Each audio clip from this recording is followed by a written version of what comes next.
You have to just recognize people are going to be skeptics, going to be cynical. You just have to, say, well, if I can be a witness for the Lord in this situation, you remember the beautiful verses in the Beatitudes of Matthew chapter 5, verses 10 and 11 and 12.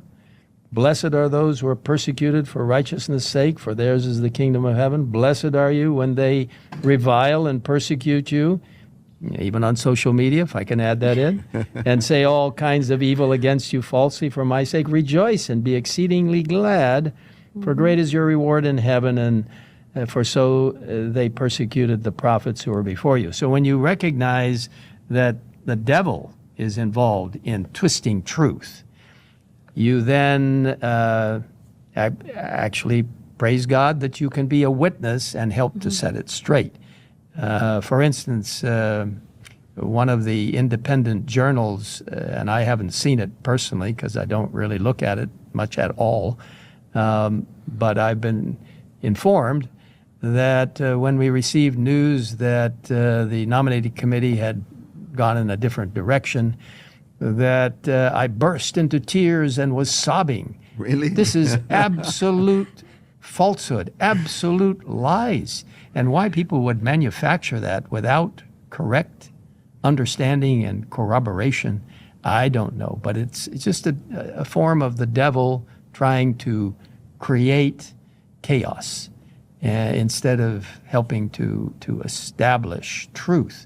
And I think that's probably when we're talking about social media and about the internet and all of that, we need to remember that the most important thing is to help build up the church, build up the Lord, build up his truth, and not tear down.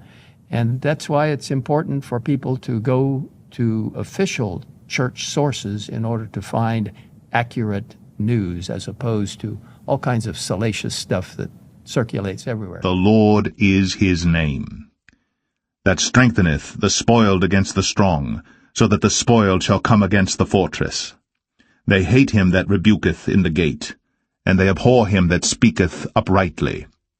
For as much therefore as your treading is upon the poor, and ye take from him burdens of wheat, ye have built houses of hewn stone, but ye shall not dwell in them. Ye have planted pleasant vineyards, but ye shall not drink wine of them. For I know your manifold transgressions and your mighty sins. They afflict the just, they take a bribe, and they turn aside the poor in the gate